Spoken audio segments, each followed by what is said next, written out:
you guys. So, standing on this stage to give a TEDx talk is a moment I've dreamt of for the past decade or so. However, no one would have assumed or believed this would be my future as a kid.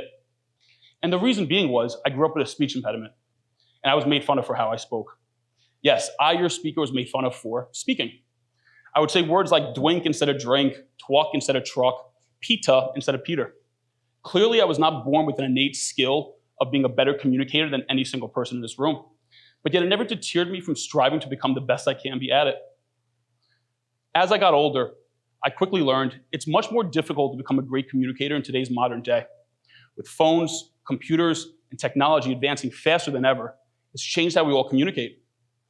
You see, I believe it stripped away the ability for us to communicate with each other and strangers, both verbally and in person. And we all see it in everyday life, from people being unable to hold conversations, unable to listen to each other, cutting people off when they speak, being on your phones at dinner instead of talking to one another. The list goes on. This problem is ever so prevalent in my generation, and even more so to those younger than me. But I'm here today to offer an idea that I think can be a solution. I believe cigars can be the spark our world needs to help us communicate better, create relationships, and connect with those from different backgrounds that we never would have the chance to connect with otherwise. And yes, you heard me right, cigars. Now, contrary to popular belief, I was not born with a cigar in my hand. In fact, I didn't have my first cigar until I was 20 years old. Just 10 years ago, I was a junior in college. I also didn't get into cigars with the intent to become a better communicator or to create relationships. I simply wanted a hobby. Now, you see, I come from an extremely hardworking blue-collar father, which meant I didn't grow up dirt poor, but I also didn't grow up rich. My father provided everything necessity for life: food, clothing, shelter, and love. But I, as many of you do, wanted more for myself and my family. And so I wanted to choose a hobby that would put me around those that lived the life that I desired. Well, as it turns out, there's not too many cheap hobbies to get around successful people as a college kid. Country clubs, expensive restaurants, luxury gyms, premium memberships to communities and lounges, these were just out of the budget for a broke college kid. But I did see cigars as something the Michael Jordans of the world would do after they achieved a great accomplishment. And so I always associated cigars as something the wealthy and successful did. Well, lucky for me, cigars has an extremely low financial barrier to entry. You can get a cigar for $10 and smoke in a cigar lounge for 2 hours. They'll never kick you out. So with that, it had been decided. Cigars was going to be the hobby I took up to pursue the life I wanted and get connected with people that lived the life I wanted. Well, fortunately, I went to Manhattan College, which was just a quick train ride away from New York City, where there was no shortage of cigar lounges with prominent and successful people. So as excited as I was, I figured it would be more fun if I got to go with friends. So I go to my friend's dorm room, and I tell him this amazing idea I had that I want to go smoke cigars in cigar lounges in New York City to be connected with successful people. Well, it was not met with the same level of excitement that I had. It was actually quite the opposite. My friends looked at me like I just spoke a different language, and I was out of my mind. One of my friends said, "Why would we go hang out with a bunch of old men?" But that was just it. I wanted to be around those older men because I knew they had more knowledge, experience, and wisdom than me. And I believed it was an opportunity for me to get around them, to connect with, and learn from them. And so I ignored the insults, and I braced myself for my first journey to embark into a cigar lounge into New York City all by myself. It was a Tuesday afternoon, and I had no class. And I also figured, if you're smoking a cigar in New York City in the middle of a Tuesday, you must be doing something right in life to be afforded that luxury. So despite being scared, nervous, and extremely uncomfortable, I walked into the cigar lounge as a 20-year-old kid with my chin up. And I took the room in. There were 2 tables with 6 chairs, and around those chairs were, to no surprise, a bunch of 50-year-old men. So I walked over to the guy at the counter to help me figure out a cigar because I was still brand new to this, and he also showed me how to properly cut and light the cigar.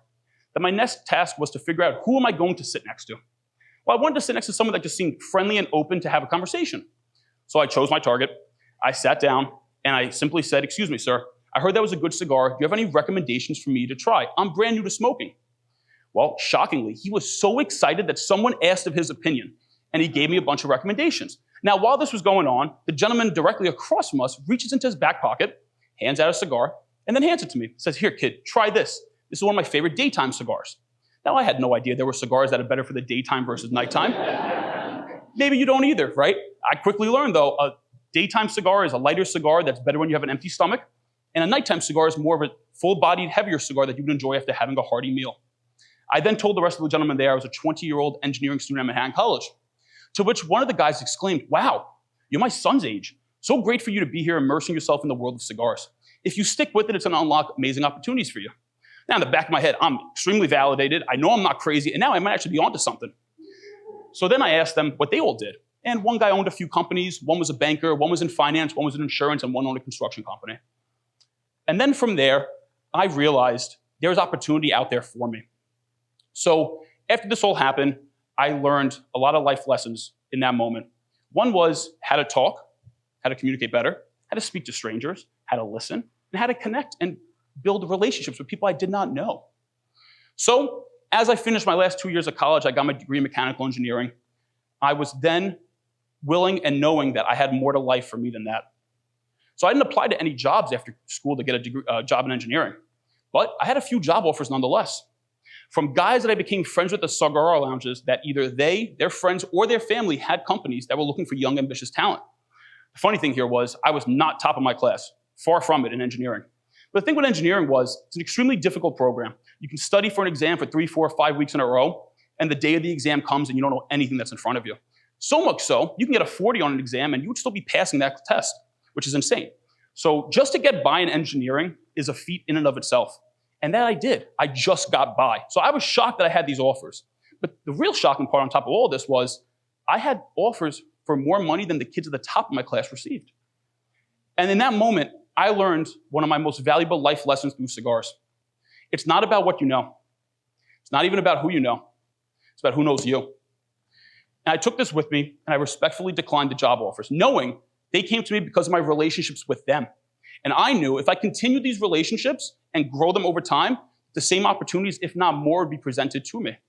Now, I want to bring us back to that first time I was in that cigar lounge, because another life lesson was learned a little bit later on in life. That day when I walked in, unknowing to me, I had a massive disadvantage walking into that place. I didn't know anybody there, and I knew nothing about cigars. But that greatest disadvantage, I leaned into it. And I was willing to be vulnerable and open with those guys to tell them what I did not know. And because I did that, that became my advantage that day. Because if I had sat there and let my disadvantage completely overtake me, then I would never have had the chance to have those conversations with those gentlemen by me being so open that I needed the help. And a lot of us in this audience, I know when you see a disadvantage in front of you, it could be crippling. And I get that. But I want to implore on all of you guys today that if you critically look at a disadvantage in front of you, there is a potential way you can lean into that to leverage it as your advantage. I want to give you another example. You might be a business owner that's new and has no clients. Very possible, right? Now, in the beginning days, you're trying to get your first prospect to agree to work with you. On this journey, you keep getting met with consistent objections of, I want to see past clients you worked with, show me other case studies, and obviously you don't have any, and you're getting discouraged and frustrated. But what you don't realize in front of you is your disadvantage is your greatest advantage. By you not having any clients, you have one thing: time. You can dedicate all your time to the first person willing to take that chance on you, as opposed to them going to another company that has tons of clients and they won't get that one-on-one level with them. And that's how you have to shift your thinking. And that was one of the most prominent things I've ever learned by going to the cigar lounges. Now you see, after this whole experience, I spent my next 2 years of college, instead of going out on the weekends to party, I spent as much time as I possibly could at these cigar lounges. I just couldn't get enough of it. I was absorbing all the information these guys were telling me, and I was loving every second of it. Now, when this happened, I realized that there's more to life for me than this engineering stuff. And so I wanted to pursue whatever I wanted to pursue just for the sake of being able to add value to these guys. Because this was mind-blowing to me that a kid from the Bronx with no connections and no value to give these guys was making connections with some extremely successful and prominent individuals. Rudy Giuliani, the Prince of Finland, and Emilio Bacardi, to name just a few. I'll never forget the time I was 45 floors up in New York City off of Fifth Avenue at Grand Havana Room. It's the #1 most prominent and exclusive cigar lounge in the entire world. It's only 1,000 members, and it's the elite of the elite. Think Wayne Gretzky, Jamie Dimon, Donald Trump, Elon Musk, Jeff Bezos, all members. Tony Peck eventually became the youngest member to ever be there at the age of 27, but that's a story for a different day. This story, though, was when Tony was 22 years old, and I was having a cigar with Rudy Giuliani. And we're sitting there on the couch, and the TV across from us, the news comes on live. And guess who's on the TV? Rudy Giuliani, live. So I said, Rudy, how is it you're smoking a cigar with me right now, but you're on TV live? And he says to me, he goes, listen, live TV isn't always live, kid. And in that moment, I realized something. There is levels to this crazy game we call life that most of us will never know about. But because of who I was around, I had access to a different level of perspective, knowledge, and understanding that I did not grow up around, was never taught, and never had the access to. Now, on this journey going to cigar lounges at such a young, early age, I gained a skill set and maturity far beyond my years. I learned how to communicate better. I learned how to talk to strangers. I learned how to actively and effectively listen. I learned how to ask questions in a curious and thoughtful way to advance conversation forward. And most important of all, I learned how to create relationships. But the real cherry on top for me was the actual relationships I had created with these successful and prominent people that I had no business of being around. But because of my physical proximity of being a member at the same place they were members at, they gave me an unspoken level of respect that despite not belonging, they never treated me like an outsider. And over time, as I continually went, I eventually did, in fact, belong. So I was amazed by this amazing world that I had just unlocked with so much opportunity and potential for me and so many others. And I knew anybody could achieve this if they wanted to. And I'm here to implore to all of you today that you can see outlets that you may not think possible, but they can help you communicate better, create relationships, and connect with others from different backgrounds and echelons that you may never have had the chance to connect with otherwise. Now, I'm not saying you all have to start smoking cigars and going to cigar lounges. You could, but I really want to challenge each and every single one of you here today to think of unconventional and maybe even uncomfortable places for you to go to. This could be a country club, gym, park, cafe, even a book club. For me, it was cigars that was a spark to change my world. I'm hoping this talk today gives you all the spark to change your world forever. Thank you.